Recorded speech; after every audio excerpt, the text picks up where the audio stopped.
bem? Eu sou o Douglas Ferreira e esse é o Business Cast da semana. Hoje nós vamos falar sobre um assunto que está chamando bastante atenção, que é a transição de carreira. Quem foi que nunca pensou em largar tudo que construiu e correr atrás de uma profissão nova, de uma atividade diferente, tentar realizar às vezes um sonho que ficou pelo caminho porque seguiu outra trajetória? Tudo pode acontecer, né? E a gente trouxe para cá uma jornalista, ela sempre vai ser jornalista para mim, né? Mas ela buscou uma alternativa, depois de uma trajetória no jornalismo, na assessoria de imprensa, bastante conhecida no meio jornalístico do Piauí, como professora também de faculdades de comunicação, ela resolveu dar um basta. Me disse aqui, me garantiu que não quer mais saber de jornalismo por enquanto, não, deixou a sala de aula e investiu, mergulhou de cabeça numa nova atividade profissional. Nós vamos saber que atividade é essa com a jornalista e empreendedora Ana Flávia Soares. Tudo bom, Ana? Tudo Tão bom te encontrar por aqui. Tão bom saber bom lhe rever que você depois de tanto tempo. aceitou o nosso convite. Pois é, eu queria que você falasse sobre essa transição, sobre essa nova atividade. Nós vamos dedicar boa parte, ou a maior parte da nossa conversa, do nosso bate-papo aqui, sobre essa coisa da transição de carreira, sobre a... Você agora é terapeuta capilar. Terapeuta capilar e futura tricologista. Olha aí, tudo isso você vai explicar pra gente depois que a gente conversar um pouco sobre a tua trajetória. Você... jornalista de formação, Isso. Professora de comunicação, jornalismo e publicidade, faculdade. E aí, quanto tempo foi? Nossa, eu trabalhei, acho que mais de 18 anos como jornalista, né? Acho que chegou quase os 20 anos como jornalista. E sempre na área da saúde. Sempre, desde quando eu me formei, eu já me formei entrando na área da saúde. Parece que a saúde me abraçou e disse, venha, você não vai mais para outro lugar, você vai ficar aqui com a gente. E você está dizendo isso porque, embora ela esteja trabalhando hoje como terapeuta capilar, e muita gente acha que isso tem a ver com a estética, mas não, tem a ver com a saúde. Mas esse é assunto para mais tarde. Continue falando sobre sua trajetória. Então você mergulhou no jornalismo de assessoria de imprensa. Exatamente. Na faculdade. E na área da saúde, como você estava falando. Exatamente. Porque na faculdade a gente já fica ali, né? Eita, o que eu quero fazer? Será que eu vou pro rádio? Será que eu vou pra TV? Será que eu vou fazer tudo junto? Jornal. Naquela época, jornal ainda era muito forte, né? Jornal impresso. E aí a gente ficava, né? Eu vou fazer o quê? Como que eu vou fazer? Portal e tal. E aí eu me apaixonei mesmo por assessoria de comunicação, né? E aí quando eu vi que era isso que eu queria seguir, eu mergulhei fundo, né? Estudando, tentando entender como é que era essa questão desse bastidor, porque assessoria de comunicação é muito bastidor, né? E aí na hora que antes de eu me formar, inclusive, um ano antes, eu recebi um convite para trabalhar como estagiária na área da saúde, na Fundação Municipal de Saúde. Eu fiquei lá durante um ano, antes de eu me formar. E aí, quando eu me formei, eu assumi o cargo de assessoria de comunicação da própria fundação, né? E aí, fiquei lá. Aquilo, para mim, quando eu entrei na saúde, era tudo muito novo. Né? Apesar de, vamos lá, resgatar um pouquinho mais. Sim. Apesar de quando eu tive meus filhos, né, eu casei muito nova, eu preciso pincelar um pouquinho essa história para vocês entenderem. Eu fui fazer técnico de enfermagem. Olha só. Né? Eu fiz técnico de enfermagem porque eu queria aprender a cuidar melhor dos meus filhos. Mas a saúde estava na tua vida, né? Não estava todo o tempo. Aí eu queria fazer enfermagem primeiro. Aí eu sei que o jornalismo entrou assim, eu disse, não, o jornalismo, eu vou ser jornalista, porque eu sempre fui apaixonada por televisão. Comunicação. Né? Comunicação, eu achava muito lindo, eu escutava os programas de rádio, e assim, TV me encantava. Então, assim, quando eu fui olhar os cursos na faculdade, né, para fazer vestibular e tudo, eu disse, vai ser jornalismo, né? Mesmo já tendo feito técnico de enfermagem, eu mudei. Sabe quando você muda ali na hora? Eu vou fazer enfermagem. Aí na hora, quer dizer, duas áreas que não tem nada a ver uma coisa com a outra, né? E aí eu saí de técnico de enfermagem, querendo fazer enfermagem para fazer jornalismo, né? E aí, no finalzinho do curso, como eu já falei, entrei logo como assessoria de comunicação na Fundação Municipal de Saúde e logo em seguida veio a inauguração do Hospital de Urgência de Teresina, do HUT. E aí me colocaram lá, não, Ana, vai ser você, venha para cá e tal, porque você já tem a experiência aí na Fundação e a gente precisa de alguém que já tenha essa experiência, porque é um hospital que vai dar ali muito, né? É um universo ali, Exatamente, vai ter muita notícia sobre ele, é um hospital que a gente precisa explorar bem, falar para as pessoas o que é um hospital de urgência, para que serve, em que momento você precisa procurar ele, e teve toda aquela questão de quem que o HUT vai atender e quem ele não vai atender. É Teresina, é o Piauí, é o quê, né? E passou a ser, como a gente sabe hoje, Piauí, Maranhão, Ceará, o Brasil. Né? Até gente fora do Brasil. Até gente de fora do Brasil. Né? Então, assim... Aliás, deixa eu só fazer... Eu me lembro que quando não havia ainda o HUT, havia o HGV aqui, era lá, o pronto-socorro do HGV. Isso. Eu fiz uma reportagem, sei lá, acho para Clube, e inclusive dizendo que não era só um hospital regional, porque atendia o Ceará, o Piauí, o Maranhão, o Pará. Mas eu me lembro que eu entrevistei inclusive um paciente que era da Guiana. Tá vendo?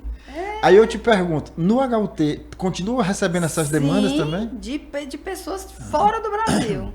Vem, porque não é que aquele paciente venha transferido direto para o hospital, até porque ele não é um hospital porta aberta, né? É porque ele está passando por aqui, está em alguma situação no Brasil, em Teresina, e aí terminou acontecendo esse algo, lá da Guiana também, eu não recordo se ele veio direto, como foi. Não chega mas que era da Guiana. Mas que termina você, né? Porque, tipo assim, você não tem discriminação no atendimento. Você atende quem precisa. E existe uma compensação desses outros estados? Até onde eu sei, que é quando eu trabalhava lá, essa compensação ela não existia. Uma época, eu me lembro, eu até trabalhava no Maranhão, fiquei muito feliz que na época da governadora Rosiana Sarney havia uma espécie de uma compensação. Eles tentaram fazer, mas também não deu certo. De fato nunca aconteceu. Ontem eu vi uma notícia na mídia de que o Maranhão ia repassar 8,2 milhões não sei se para Teresina ou para o governo do estado. Eu sei que estava vendo isso. Eu achei até pouco, mas que seja um começo, né? Claro, e depende muito dos dados, dos números, né? Eles vão apresentando ali, tá aqui, a gente atendeu tantas pessoas do teu estado. E aí aquilo ali vai criando uma estatística para eles conseguirem entender quanto que eles têm que enviar, né?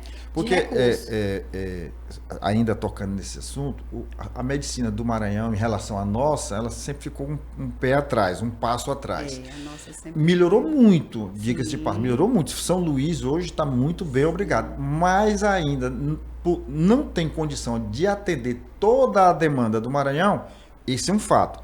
E outro é porque tem esse leste do Maranhão é muito mais fácil, mais perto, mais tranquilo recorrer a Teresina do que fazer uma viagem para São Luís. Às vezes você está em Codó, você está a 200 quilômetros de Teresina e a 300 e poucos quilômetros. Então, é melhor vir para cá. Até porque aqui existe uma diversidade, existe um leque de serviços. É um polo. Então, assim, o Maranhão, por mais que ele se qualifique na capital, essa demanda do leste aqui, até ali da Baixada, ainda busca muito Teresina. Teresina, ela tem uma fama, né, muito grande de ter bons profissionais na área da saúde, né? Bons médicos, temos médicos famosos aqui em Teresina. Né? E essa questão do deslocamento, por exemplo, quem mora ali na região da Serra da Capivara, São Raimundo Nonato, Coronel, tem um contato muito maior com Brasília do que com a capital. Exatamente. Porque também acontece isso, né? Porque o Piauí é muito grande, né? Quem tem que estar lá na ponta é muito mais fácil se deslocar para outros do que vir para Teresina. Aliás, o Piauí tem perdido uma população, assim, falam em 1 milhão de piauienses hoje morando e trabalhando fora. Né? Sim. Por uma série de motivos, inclusive por falta de oportunidades aqui. Mas assim, eu tive num município no interior do Goiás, Santo Antônio do Descoberto. Sim. E lá, que por acaso, você lembra do Padre Getúlio, que foi reitor da UESP, sim. salvo engano foi prefeito de São Raimundo Nonato. Ele era prefeito lá. Eu Ah, cheguei lá, ele era prefeito, tu acredita? Meu Deus. Sumiu daqui da UESP, o homem virou prefeito lá. E aí o que aconteceu? Por que eu fui lá? O que me levou lá? Não foi ele. É que naquela época, 40%, salvo engano, dos eleitores eram piauienses, do município. Imagina, né? Quase metade da população ser oriunda do Piauí. E aí, isso tem. Eu gosto de contar essa história por 2 motivos. Primeiro, porque é um fato inusitado, assim, bem, e chama muita atenção. E o segundo é que a gente saiu daqui, pegamos um avião até Brasília, chegamos em Brasília, alugamos um carro, fomos para Santo Antônio do Descoberto, que fica perto, acho que 100 quilômetros mais ou menos, de Brasília para lá. Fizemos a matéria. E deu problema na fita. Quando a gente chegou aqui... O tempo da fita. Não leu a fita. Ou seja, nós fizemos uma viagem e perdemos o objeto da viagem, que era essa matéria. Tu acredita? E já era aquela fitinha pequena. Já era a como era o nome dela? Não sei o que ver. Não era VHS, era fitinha pequenininha. E aí deu problema nessa fita e perdemos tudo. Bom, pelo menos temos história para contar. Temos história para contar, né? E o que o jornalista é? Um contador de histórias. Contador de histórias, é verdade. E você parou de contar essas histórias. Parei. Agora me fala como é que foi essa, eu gosto dessa expressão, essa virada de chave. Bom, como foi que deu esse start aí? Por quê? Que era saúde, a gente sabe por quê. Você já deixou implícito aí. Agora, por quê? Deixar a sala de aula, deixar a assessoria de comunicação, o jornalismo e se dedicar a uma coisa nova, né? Sim. Eu não trabalhei só com saúde, né? Durante esses quase 20 anos, eu trabalhei em agência de publicidade, trabalhei em campanha política, né? Assessorei políticos mas sempre também, mas sempre ali com a saúde ali do lado, sempre, né? Sempre. Durante todo esse período, né? Fiz várias outras coisas. Porque jornalista ele tem que ser multi, né? Dizem que o jornalista não é especializado em nada e deve entender de tudo. Ele faz tudo. Ele é um clínico geral. Olha a linguagem da saúde. É um clínico geral. Né? Eu só não concordo com a expressão de jornalista tem que fazer tudo, até servir cafezinho. Não. Aí eu digo é escrever sobre tudo, né? Então, assim, escrever sobre porque tudo. eu já fui uma vez num evento e tudo, porque o jornalista ele tem que fazer tudo, até servir cafezinho, servir água, receber os convidados. Se for para conseguir a informação, eu sirvo. A gente até serve, mas não como literalmente como obrigação, da profissão. Né? Porque assim, eu acho que é perder tempo, né? Se for algo só para você, né? Então assim, não é desmerecendo quem serve o cafezinho. É porque é outra coisa, não é outra atividade. É porque é outra atividade, você perde tempo, né? Então não é que, porque quem serve cafezinho não tem nada a ver com isso. É só a questão mesmo de você perder tempo. O jornalismo, ele é multi, ele tem que estar dentro da sua área, mas ele precisa fazer de tudo um pouco, né? Então, foi isso que eu fiz durante esses quase 20 anos. Mas aí, como foi essa mudança, né? O que foi que fez você mudar? Porque muita gente hoje... Ana, como foi isso, né? Como você está me perguntando. Eu acho que a pandemia, ela questionou a gente muito forte, né? Acho que todo mundo, acho que 100% da população... ela se questionou se o que ela estava fazendo da vida realmente era aquilo que ela queria continuar a fazer, né? Continuar vivendo daquela forma. Tinha pessoas que não conheciam a própria casa, né? Não conheciam os próprios filhos. Não conheciam, não conhecia o próprio filho, a própria filha. Não sentava 10 minutos para conversar com eles, com o próprio marido ou com a esposa, ou com o pai ou com a mãe. Então, assim, a gente vive, porque querendo ou não, essa rotina voltou. A gente vive uma rotina que a gente não tem tempo de olhar para o outro e nem olhar para a gente, para saber se o que a gente está vivendo é realmente aquilo que a gente quer viver, se a gente está feliz com aquilo, né? E eu vivi uma rotina que eu trabalhava, o jornalista assim, principalmente na assessoria de comunicação, eu trabalhava de domingo a domingo. Eu não tinha folga. Porque o hospital não para, né? O hospital não para. Então, assim, eu não tinha aquela coisa de trabalhar 6 horas, entrar 8, sair 1 hora da tarde. A gente sabe que tem jornalista que faz isso. Eu não tô criticando ninguém, tá, gente? A gente sabe que tem gente que faz isso, mas eu não conseguia fazer isso porque eu trabalhava dentro de um hospital e eu entendi a importância que ele tinha e que ele tem para o nosso estado, para o nosso país, inclusive, né? Para nossa região. Então, eu não conseguia me desligar. Eu tinha um telefone que eu andava com ele grudado. Então, ainda hoje eu tenho essa coisa do telefone. Eu não consigo me descolar dele. Porque eu, como jornalista, ali para mim virou uma extensão do meu corpo, né? Então, como a gente estuda na faculdade, né? É uma extensão do meu corpo, então eu não conseguia me descolar dele. Serve até para ligar, né? Para telefonar. Inclusive, né? Tá? Então, assim, eu ainda hoje tenho esse hábito. Então, eu trabalhava de domingo a domingo, completando o que eu estava te dizendo, e eu não tinha Natal, eu não tinha Ano Novo, eu não tinha final de semana prolongado, eu não tinha nada disso. Não tinha feriado para mim. Feriado para mim era trabalho. Ainda eram os piores, digamos assim, não sei se a palavra seria muito forte, mas eram os piores momentos. Carnaval, para mim, era tipo 5 dias o povo pulando e eu 5 dias dentro de um hospital. Semana Santa, o povo no interior, nananana, eu dentro de um hospital, porque por incrível que pareça, Semana Santa acontece mais acidente do que no Carnaval. Por quê? Porque as pessoas acham que tô descansada, tô em casa, tô aqui bebendo meu drink, minha cachaçinha, sei lá, né?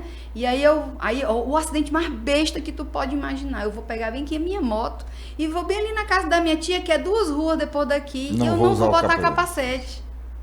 Oh, meu Deus, eu faço isso quando eu vou pra academia. Entendeu? E aí, numa besteira, numa derrapada, numa curva mal feita, alguém que entra na tua frente de repente, tu cai da moto, bate a cabeça onde? No meio-fio, numa pedra, e ali tem o quê? Um traumatismo craniano grave. Né? E aí você passa vários dias na UTI, e, se for tão grave, termina morrendo por conta de uma besteira. Não é bem aqui. O bem aqui pode custar a tua vida por conta de um capacete. E também por estar alcoolizado, né? Então, na Semana Santa tinha muito mais acidentes do que, por exemplo, no Carnaval. Que onde as pessoas, né, extravasam, e agora eu vou passar 5 dias vivendo loucamente e tal, né? Sabia que eu nunca vivi isso? Também não, sabe? Eu nunca gostei. Nunca tive essa coisa. Não é que eu nunca gostei, meu pai não permitia, e aí eu incorporei isso. Pronto. Então, assim, chega ao ponto que eu não gosto da música. Às vezes eu acho até que eu sou autista. Eu não gosto de música alta, nunca gostei. Nem na minha juventude, quando a gente ia para um show no Verdão. Eu queria ir porque os amigos, namoradinha, mas assim, eu ficava longe. Se eu pudesse ficar do lado de fora, era melhor para mim. Para mim é uma festa sem objetivo. O carnaval. Carnaval, assim, eu, Ana Flávia, eu não condeno ninguém que vá, que goste, que pule, que se prepare fisicamente para aguentar 5, 6 dias de... Outra coisa, né? eu não aguento. Né? Então, assim, eu não condeno, mas Ana Flávia, para mim, é uma festa sem objetivo, assim, por que eu vou ficar 5 dias, 6 dias, 7 dias me acabando de pular, de suar, sem comer, sem beber direito, enchendo a cara de álcool, como muita gente faz, né? Também não condeno, cada um faz o que acha melhor.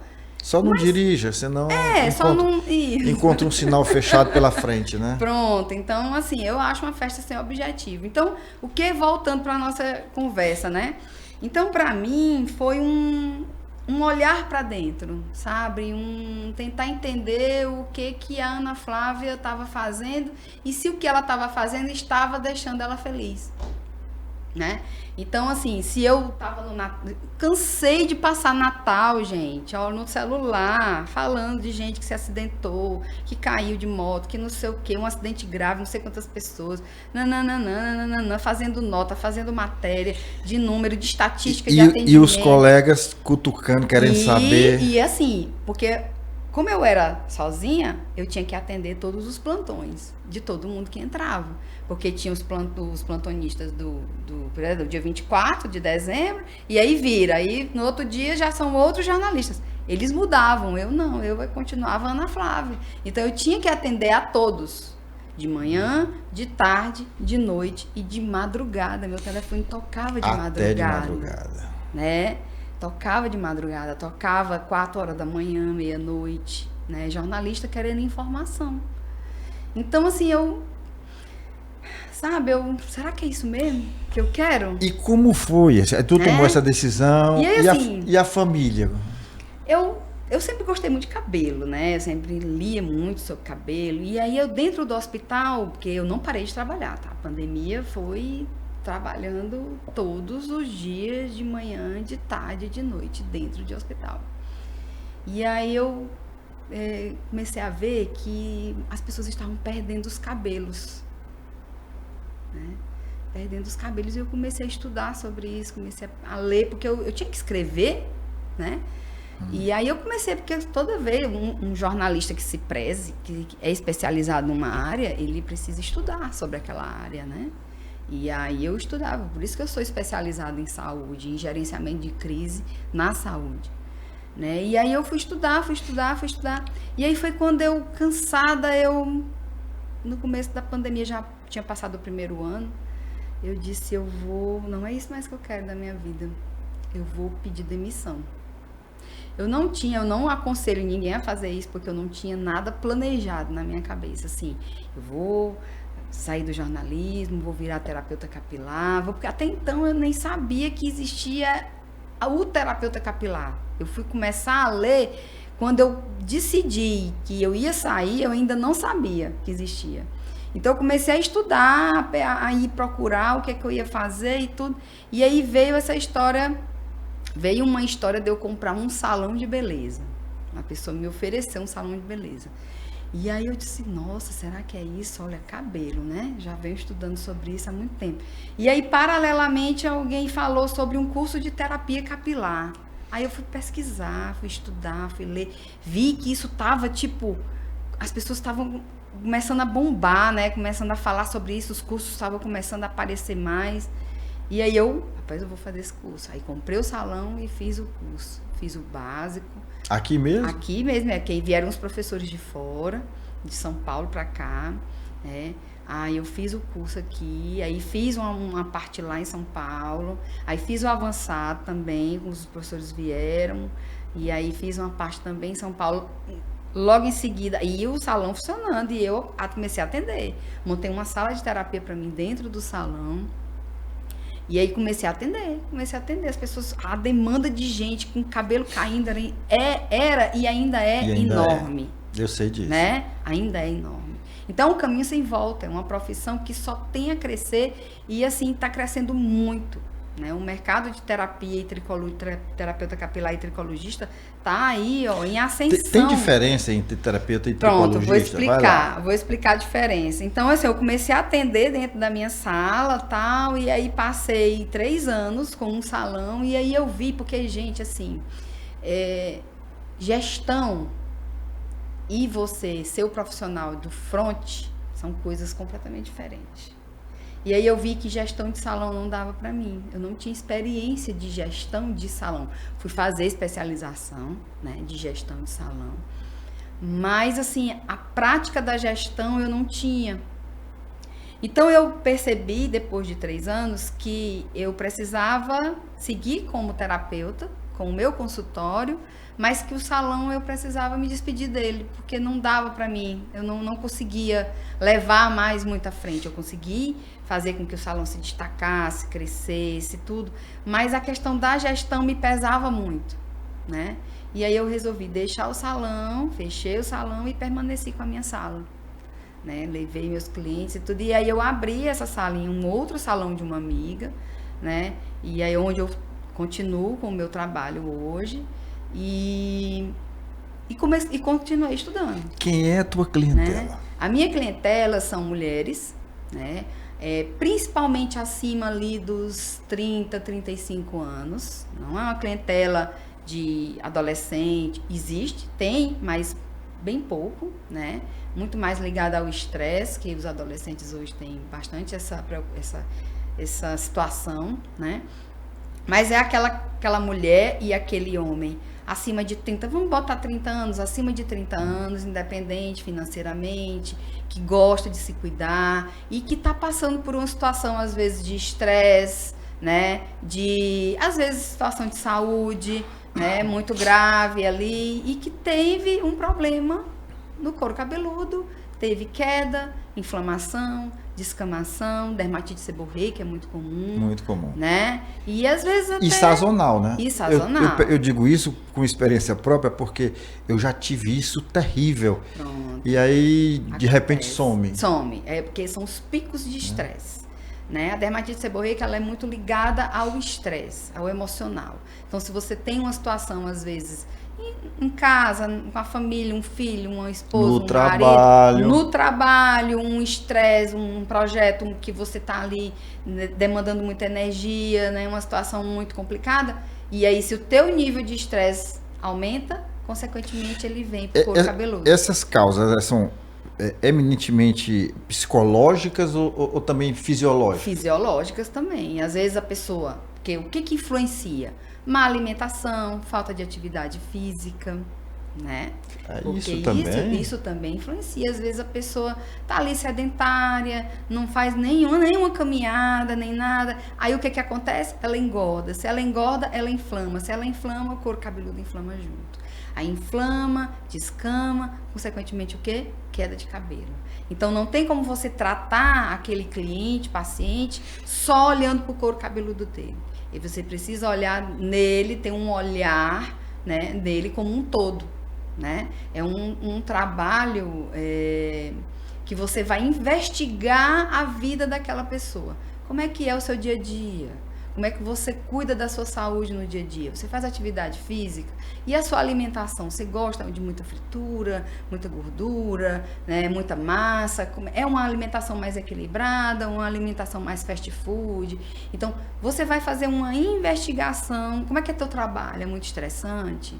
A tua vida, o teu dia a dia? Pronto. Como é que é o teu cuidado com o teu cabelo e o teu couro cabeludo? Porque são coisas diferentes. Ana Flávia. Então, assim, é um mundo muito rico, né? Olha, queda de cabelo, já me disseram isso. Todos nós temos e perdemos ao longo da vida. Perder cabelo é normal. Quando é que eu devo me preocupar? Não digo eu, porque eu já tô careca. Sim, nós. Nós. Né? Quando é que a mulher deve se preocupar? Pronto. Então, assim, cair cabelo, não é? Eu acabei de dizer assim, cair cabelo é normal. Não é que cair cabelo é normal. A gente tem uma queda normal, digamos assim, a gente pode perder até 100 fios por dia, a gente não vai sair contando, né? 1, 2, 3, não é isso, né? Então, assim, a gente precisa ter essa renovação. 10% do nosso cabelo está sempre renovando, né? Então, ali, a gente tem as fases do crescimento do fio. Tem aquele fio que está crescendo, tem aquele fio que está ali no cabelo, que é o período que ele vai ficar mesmo ali, a permanência dele, que a gente chama de taxa de ancoragem, de tempo de ancoragem do fio, né? E tem aquele cabelo que já tá ali mudando, é o que vai cair, que é para já nascer outro. E quando já tem outro apontando, aquele que tá ali, ele cai, né? Então, a gente vai trabalhar em cima daquele ciclo. Então, 10% dele tá sempre ali se renovando, né? Então, trabalhar o couro cabeludo e trabalhar o cabelo, a gente precisa entender que são coisas diferentes. Por quê? Porque geralmente o couro cabeludo, ele tem uma situação que às vezes a pessoa nem sabe que tem. Ela senta na minha cadeira e diz assim: Ana, eu digo, você nota que seu cabelo está descamando? Não, Ana, meu cabelo não cai, não descama, não tem nada, mas eu tô sentindo ele um pouquinho assim, como se ele tivesse um couro cabeludo dolorido e tal. E às vezes eles têm uma queda que às vezes cai muito, equilibra, depois cai de novo, não sei o quê, e aí a gente vai investigar para saber o que é que está acontecendo. E aí tem um exame que a gente faz, que a gente coloca um tricoscópio no couro cabeludo, né? Para a gente poder visualizar o que tem ali naquele couro cabeludo mais perto, né? Que é uma lente de aumento que a gente coloca e visualiza o que tem naquele couro cabeludo. E aí, às vezes, a pessoa nem sabe que o couro cabeludo está descamando, que ele está inflamado, né? Que ele tem uma situação ali que a gente precisa cuidar, que a gente precisa tratar. Por isso que eu disse para você que a gente precisa tratar aquele paciente de forma integral, de forma integrativa, né? Não só olhar para o couro cabeludo, mas olhar também para a saúde dele, para a alimentação, para a atividade física, para o estresse, para o emocional. Muita gente perde cabelo quando tem um choque muito grande, uma perda de alguém. Eu tenho um cliente que já perdeu um pai, já perdeu uma mãe, já perdeu um marido, já perdeu a esposa. E aquilo ali faz com que ele tenha um choque tão grande no organismo, o organismo inflama, e aí aquele fator emocional faz com que ele perca ali grande parte do cabelo, né? Ana, nós temos um amigo em comum, jornalista inclusive, e muito peralta, muito peralta, e andou fazendo umas travessuras fora do casamento. Tu acredita que a esposa dele perdeu o cabelo completo, ficou com a cabeça igual a do Alexandre de Moraes? Tu acredita? Aí é uma areata, né? Que ela Mas conseguiu. E ela é totalmente ligada ao emocional, né? A pessoa perde todo o cabelo do couro cabeludo, inclusive do corpo. Sobrancelha, cílios. Né? Ela perde todo o cabelo. Aí, Ana, como é que faz? Aí vai ter que fazer um trabalho com psicólogo. Aí é um trabalho multiprofissional, tá? Não é só o terapeuta e o tricologista que vai entrar. É um trabalho multiprofissional. Tem que ter o psiquiatra, às vezes, o psicólogo, né? Ela precisa fazer terapia para entender as suas emoções. Às vezes ela vai precisar de um medicamento, né? Precisa ali do terapeuta, do tricologista para ir acompanhando ela, né? Porque às vezes precisa fazer alguns ajustes no organismo. Então, assim, só pra gente entender, Ana, tu tá falando de terapeuta capilar e de tricologista, né? Sim, você não disse ainda. Não expliquei ainda, né? Então, vamos lá. O terapeuta capilar, ele faz ali os cursos, né? Básico, avançado, faz as duplas certificações que são uns cursos de especialização, que foi o que eu já fiz, né? Ele pode fazer isso independente da área que ele já tem formação. Por exemplo, eu sou jornalista, né? Eu fiz o básico, fiz o avançado, fiz a especialização, né? Mas eu não tenho um curso de graduação na área da saúde.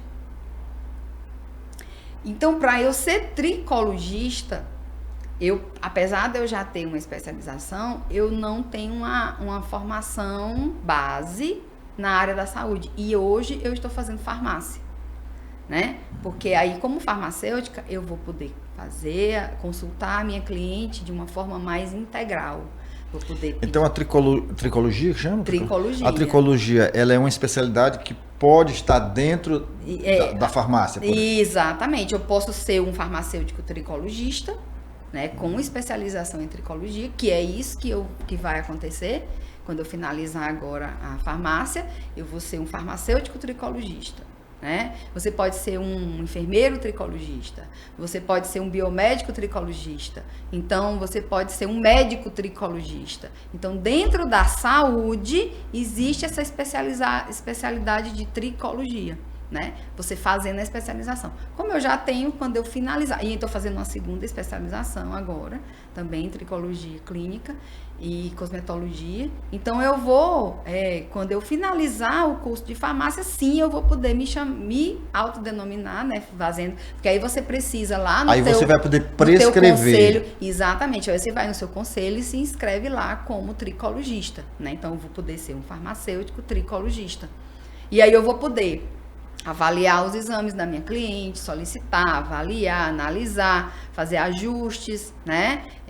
Solicitar algumas coisas que sejam mais... E também poder fazer procedimentos mais invasivos, né? Como os injetáveis no couro cabeludo, que hoje eu não posso fazer. Dentro do curso que eu já fiz, eu posso fazer os microagulhamentos, né? Mas eu não posso fazer os injetáveis. E aí os injetáveis eu vou conseguir poder fazer, né? Eu vou poder ter a autorização para fazer quando eu tiver o curso de farmácia e tiver inscrição lá como tricologista. Farmacêutica tricologista. Perfeita, olha aí. Sempre na área da saúde. Sempre na área da saúde. Então, assim, é sempre estudando para ter mais conhecimento.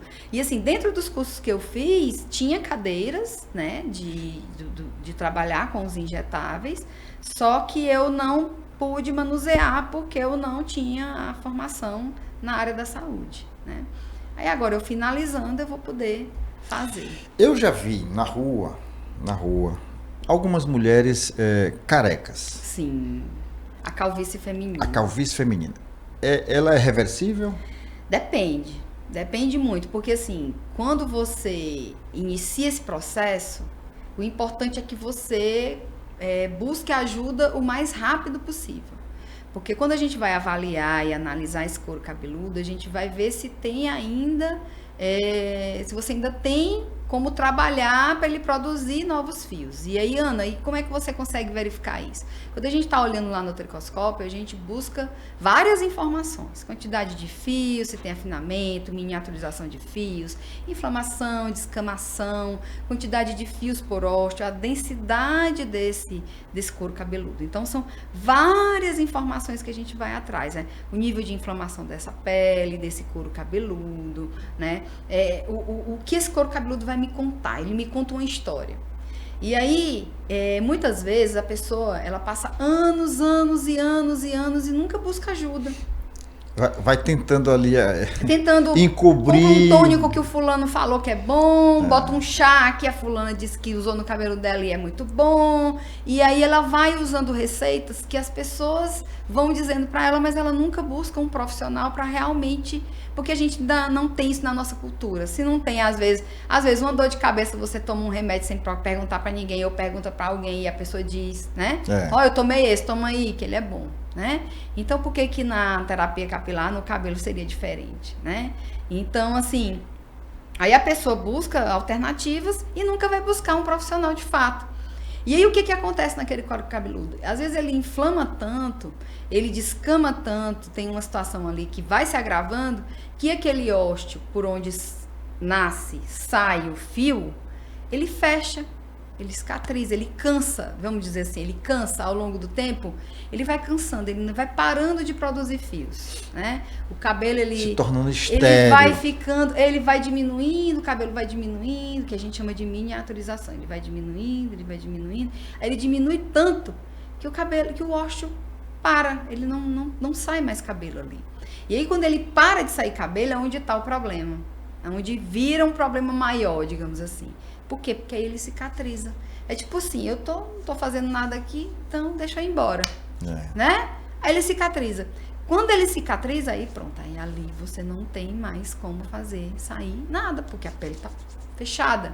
Ele fechou, ele cicatrizou. Quando a gente fala em implante hoje, eu sei que mas você pode falar um pouquinho. Não, mas a gente trabalha com implante, a gente prepara o couro cabeludo, porque assim, para fazer implante, você não pode só dizer assim, eu quero fazer um implante, pronto, bora lá, doutor, quero fazer um implante, pois vamos marcar, não sei o que, não, calma, não é assim. Você faz a consulta, ele vai avaliar o teu couro cabeludo, que muitas vezes, quase, eu posso lhe dizer que 100% das pessoas que precisam, que querem fazer implante, que precisam fazer implante, né? Que você vê ali que talvez seja necessário.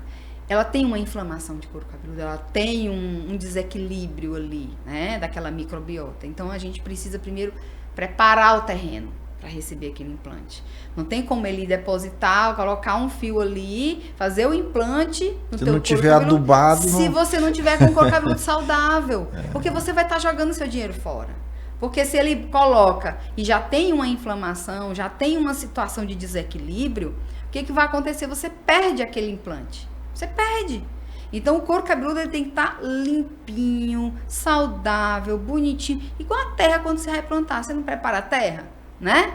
Aí, remexe ela ali, bota o que tem que botar e tal. E aí, depois você, quando ela tá bonitinha, você vem com a sementinha e planta. Mas a minha pergunta, até por curiosidade própria, em homens a gente sabe que isso está cada vez mais comum e procura geralmente quando já perdeu mesmo, já está ficando careca. Isso. Na mulher, é só em casos extremos ou acontece da mulher assim ter um pouco, vamos supor, tem 50% ainda do cabelo original e quer encher isso, recuperar o que perdeu. A mulher também faz implante assim? Faz. Mulher faz, homem faz, mulher faz. Depende muito, assim, vamos falar da vaidade, né? Da vaidade da pessoa. Eu tenho cliente que tem calvície feminina e que ela não quer fazer implante. Ela me procurou depois de muito tempo tentando de tudo e batia na porta do profissional e o profissional dizia que ali era só implante. Não, ali só resolve com implante. Não, ali não tem jeito, só implante. E aí um dia a gente conversando, explicando, ela curiosa, né? Expliquei pra ela como é que trabalhava a terapia capilar e aí eu disse, vamos tentar. Não custa nada, você não já tentou muitas coisas? Ela já estava meio assim, né, desacreditada. descrente de muita coisa. Disse, vamos tentar, não custa nada, né? Aí ela topou. E aí deu super certo. Assim, melhorou muito, muito, muito, muito, muito, muito. O couro cabeludo dela teve uma resposta fantástica. Locais que não nasciam mais cabelo. Com que tratamento? Estão com tratamento, meu tratamento de terapia capilar. De terapia capilar. Que aí a base de... eu monto um protocolo para ela. Porque assim, Ana, o que é o tratamento de terapia capilar, né? Bom, quando a gente faz a avaliação, que é o primeiro passo, eu faço uma avaliação com o tricoscópio, vejo quais são as situações que o teu couro cabeludo vai me contar, eu monto o protocolo para aquele problema. Então, cada caso é um caso. Cada caso é um caso. Dependendo do caso, eu vou montando as estratégias, certo? Um plano terapêutico, né? Então, eu posso usar ali diversas ferramentas. Eu posso trabalhar laser, eu posso trabalhar LED, eu posso trabalhar com os fitocosméticos, como eu já te falei, eu posso trabalhar eletroterapia, né? E por aí vai. Então, assim, eu faço uso de LIB, que é um laser que a gente coloca na radial, onde ele vai fazendo combate de radicais livres, que ele é antioxidante e anti-inflamatório, ou seja, ele trabalha o organismo de forma sistêmica. Consequentemente, ele desinflama o couro cabeludo. Então, a gente vai criando, vai montando uma estratégia de tratamento, um plano terapêutico personalizado, voltado para aquela pessoa. Tá? Então, eu montei esse plano para ela e a gente conseguiu reverter muita coisa, muita coisa. Que bacana. Eu só te peço um minuto, porque eu quero mandar aqui um alô para os nossos patrocinadores, as empresas e instituições que nos apoiam. Eu queria mandar um alô aqui especial para todos os que fazem a Estrada Mob, que é uma empresa especializada no transporte de colaboradores de grandes grupos empresariais, com atuação no Piauí e no Maranhão. O Senac e o SESC, duas instituições do Sistema S, que dispensa apresentação. Temos também a Léo Madeiras, temos o MOVE, o Movimento Empreender Piauí, a Automaster, temos a Pneubec, a Socimol, que é uma indústria do Grupo Claudino, temos a Pax União, 53 anos no mercado, atendendo as famílias e as pessoas nos momentos mais difíceis. Quem passou por isso sabe do que a gente está falando. O SESI, o SENAI e o CIEP são instituições que também nos apoiam e acreditam que o empreendedorismo é que promove o desenvolvimento. Muito obrigado a vocês. E se você recebeu esse link e ainda não é inscrito no nosso canal, aproveita agora, faz a inscrição, aciona o sininho para receber as nossas notificações e nos ajuda a compartilhar. Manda aqui tudo que você ouviu da Ana Flávia sobre essa terapia capilar, manda para os teus amigos, para o grupo de WhatsApp da tua família. Tem alguém lá que vai precisar ouvir e vai precisar desse serviço, viu? O grupo da família, o grupo da igreja, o grupo do condomínio onde você mora, no condomínio, também da associação de moradores, do trabalho, manda para todo mundo, para Deus e para o mundo, tá bom? Bom, estamos chegando ao final, né? Estamos chegando ao final. Eu queria ficar até mais, mas temos outra sequência hoje aí de entrevistas. Conversamos muito. Mas você ainda tem um tempinho ali, olha para aquela câmera ali e fala para quem está passando por esse problema de perda de cabelo. Bom, eu quero só te dizer que você não está sozinho, tá? Existem profissionais no mercado que podem te ajudar. Qualquer situação que você acha que seu cabelo já não é mais o mesmo, a textura, tá perdendo cabelo demais, principalmente no banho, acorda, o travesseiro tá lotado de cabelo, tem algo errado, procura um terapeuta capilar, tá? Eu tô aqui para te ajudar. Se você tiver qualquer dúvida, tá? Pode ir lá no meu Instagram, anaflavia.terapeuta capilar, vai no direct, chama no WhatsApp, tem um link lá, faça a sua pergunta, tira a tua dúvida, que eu estou aqui e eu posso te ajudar com isso. E a gente sabe, né, que o cabelo, como já se diz, é a moldura. Cabelo não é só cabelo. Cabelo é autoestima, cabelo é você olhar para o espelho e gostar do que vê, se sentir forte para enfrentar o mundo. Por isso é que dizem que é a moldura da alma, né? Exatamente. Gente, chegamos ao final. Você sabe que toda semana a gente tem um episódio novo. Eu conto com a tua audiência na semana que vem. Obrigado, Flávio. Valeu, gente.